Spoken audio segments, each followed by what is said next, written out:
విన్నంత మాత్రం చేత విష్ణు ప్రీతికి పాత్రుడవుతాడు. వేరొక్కసారి జాగ్రత్తగా వినండి.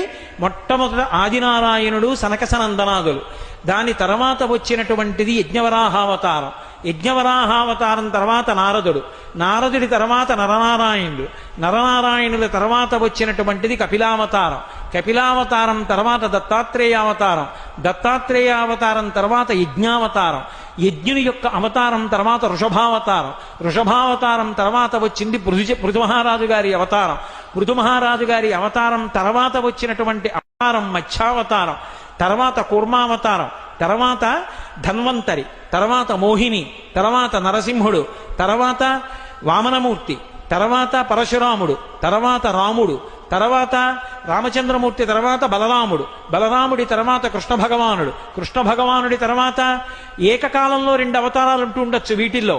కృష్ణావతారం, కృష్ణావతారం తర్వాత బుద్ధావతారం, బుద్ధావతారం తర్వాత కల్కి అవతారం. మొత్తం 21 అవతారాలు. Download ShareChat.